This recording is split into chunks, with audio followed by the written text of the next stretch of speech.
Hello friends, it's David here. We are getting towards the end of summer now. The rains are coming in, so it's more time to paint.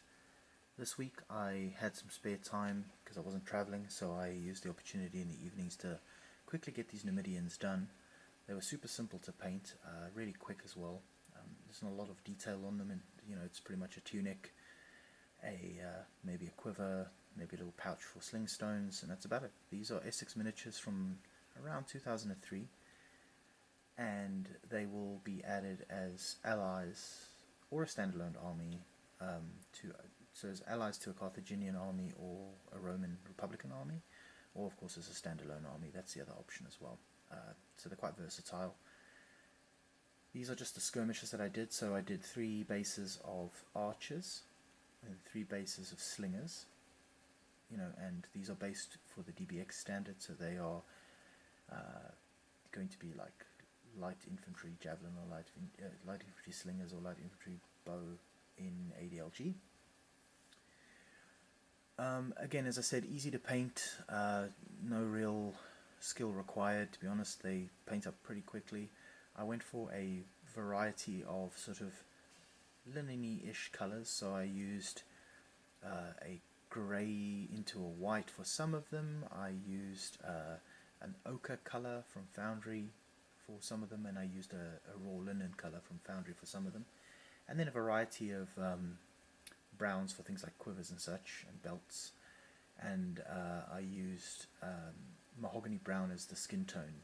So I gave them a slap with some Army Painter soft tone using Kevin from the Krauser Collection's advice, and they came out really nicely. The wash didn't work so well on the figures that I've gone for a white paint job on, because the soft tone is actually a sort of slight sepia tone, so it kind of tends to yellow with the grey a little bit.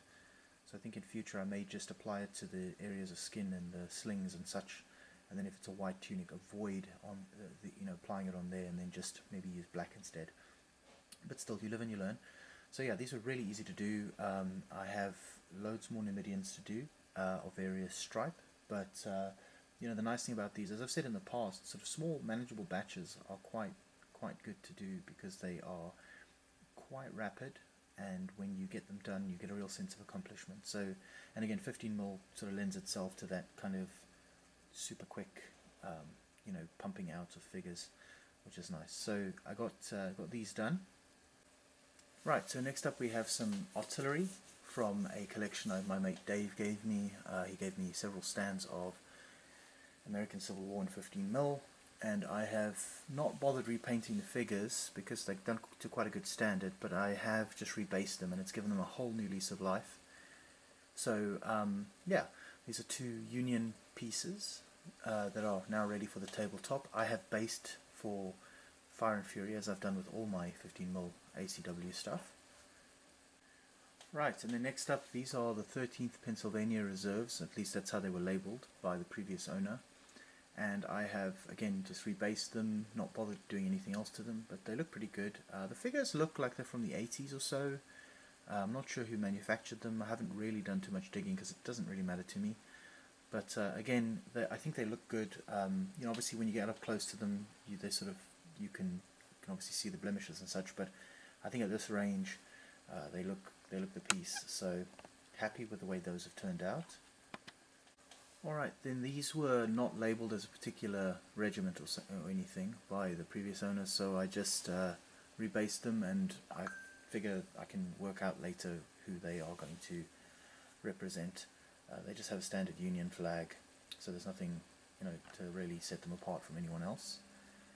Again, they've come up quite nice. The rebasing has given them I think basing really does a lot to lift the figures up. They were looking quite tired when they were on their original bases. They were really showing their age as well, and it was just because the bases looked a bit naff. But I think just giving them slightly nicer looking bases really raised their game. And then finally, there were just 2 command stands that I cobbled together from the figures, and I rebased those. These were originally based on singles or 2s, so the mathematics of it all is kind of shaken out relatively well, but there are a few extraneous bits and pieces here and there. But I figure that as I add to this lot, I will be able to slot these command figures in pretty easily. They match up quite well with Essex, which is typically what I buy for my 15mm American Civil War stuff. So no real dramas on that front. Yeah, again, they look great. The bases have really helped them come alive again, I think. And there's just a final group shot of everything that has been rebased. There's still more to come, so I'm not done yet. But again, this is relatively low priority stuff, and the handy piece is that oftentimes you'll find yourself finishing a task or waiting for like a wash to dry or something, and you don't really have anything else that you want to get on with, or you want to do something brainless. Basing is always a great option for that. So it may be that I'm using that little gap in the painting process for another thing to quickly get the PVA glue and the sand done, or it may be that you use the opportunity to get like the brown base coat down or whatever you see. So the idea is to just shoehorn that in wherever it fits in terms of process. So yeah, it's been good. I've got a lot done. I'll quickly give you a tour of what else is on the table here. So you may see there's a Roman ox cart. Let me turn this off so it's not so distracting. There's a Roman ox cart over there. I think I got it from First Corps. I couldn't tell you though. Honestly, it's been a while since I bought it. But I finally decided to glue on the wheels and get the horns on the oxen. I'll need to buy a base big enough for it, but it'll be a nice little piece for like scenarios and such. Then there's the Romans at the back. These have stalled somewhat. I've more or less finished two of them. Let me just put him over here because he's not attached to the stick, but let me show you this. These are the two that are basically done. I'm not very happy with the way that the bronze shield rims have come out. I don't know, they look super dull. I was hoping they'd be a little bit lighter, especially offset against the blue. It looks a lot brighter in this camera shot than it does in person, at least the camera shot that I'm looking at here via the viewfinder. But I think I was looking at somebody else's channel and they did a really nice like shiny bronze. It's a little bit lighter. This is just Vallejo bronze, and they said it was from Pro Acryl, I think. So I might pick up a bottle of that and see if that works out better for what I want it to do. The other option I have is to shift to something like Older Gold by Vallejo, just to try and get it a touch lighter. I don't know how I feel about it at this point. It kind of looks okay, I guess, but it does look very, very dark. And I'm kind of hoping, it would add a little bit of light to the figure. But other than that, I mean, the figure's almost done. I just have to do the sword hilts, and then we are done. Try and get focus there. Yeah, we are done. I mean, I'm quite happy with the way the tunics have come out and the skin tones. Let's get a rear view here.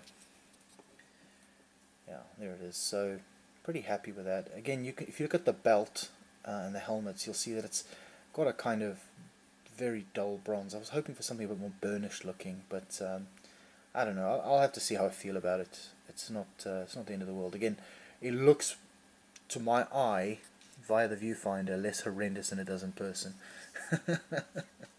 But that's maybe just me. But anyway, I've still got those to go. I've almost finished my first stand of Romans because I'm doing them in 9s, I think. So I just want to get those done. Probably get those knocked out this weekend. I have a couple of stands of Relic miniatures, Velites, that I got a while back as a freebie from the same Dave that gave me the American Civil War figures because he doesn't need them. And I have almost finished these. I just have to do the wolf pelts, and the shields need finishing off and a bit of washing here and there, and they'll be done. Again, I've done them on the DBX bases. They were quite quick and easy to paint. Anything with just like a linen sort of, well, not linen, but anything with a tunic is pretty quick to do. And then I also added to the pile, because I was sort of hoovering up stuff that's on the desk, or that's kind of partially painted or whatever. I had a couple of bits of Greeks that were knocking around loose. These are sort of later hoplite Greeks, so I started doing these pelt tests at the back, put some bronze on them because I had some spare on the palette, and then there's a couple of archers at the front, again Cretan archers, I'll do them as. So I just wanted to make a bit of forward progress on those. And then you'll see some more American Civil War over here. These are Essex, well, nominally Confederates, right? But other than the lack of uniform, you might say that they're just American Civil War. So these are done. If the guy is wearing a kepi and he looks like he's kind of in uniform, I've done them as I've done them in a standard uniform, just so I can have some bases of Confederates that don't look too ragged. But yeah, again, quick and easy to do. Of an evening while I'm listening to YouTube or whatever, or an audiobook, I can just bash these out. And then on the topic of Numidians, I thought, well, if I'm doing them at 15 mils, I might as well get the 28 mil ones that I've got done as well. So these are some of those relic Numidians I picked up some time ago. They've got that Rick James hairstyle. So I got them based, because the nice thing about these twos is that you can actually base the figure and paint it in situ, because there's enough room to work. So I just got these done. I was doing a ton of basing, of course, so I figured I'd get these ones done. Just got to do the dry brushing now, and then I'll start on them. Probably work skin, tunic, and then accoutrement last, and then get them done. And I have 4 bases of those to get through, so it's just 8 figures, not a lot. But again, the cool thing about painting a lot of the sort of Republican era sort of mercenary stuff is that it's so versatile. You could use it in pretty much any army. So if you've got Carthaginians, you can use those Numidians. If you've got Romans, you can use those Numidians. They can obviously be Numidians on their own. They blend well with Spanish, because it was a lot of like back and forth as like Spanish mercenaries served in Numidian armies and so on, usually as bodyguard troops and such. So there's like loads to keep me occupied. I have not stalled, but I've stopped briefly on the Crimean stuff. I just needed a break from painting red, just for a little bit. But what I'll do is, once I clear some of the stuff off the desk right now, the 15 mil stuff, I'll then flip back over to the Crimean stuff. So it's just a case of like pacing myself so I don't burn out on the Crimean stuff. The Warlord box set, I've done quite a fair bit of progress on that. They are coming along nicely. And then I have more of the Grenadier Guards to get done as well. So I can get to my first 2 complete battalions would be nice. Still toying with the Russians. I just cannot get the right colour for my Russian greatcoats that is, like, to my mind, the right tone. So at the moment I'm wobbling around with stone grey as one of the colours and khaki as another colour, but I'm not feeling it. It just doesn't look right. Not that it looks wrong, of course, because the dyes are so variable that in my mind's eye I can see myself with several battalions with varying tones, but I would like to find kind of my sweet spot in terms of color, so that I can be like, right, that's what I think the perfect color is, and then I can deviate off that as aberrations, rather than sort of just keep muddling around and hoping and praying for the best. So if anyone has any advice on colors for Russian greatcoats for the Crimea, please do let me know. Anyway, that's all for now. I hope you guys have a good weekend and get lots of painting done.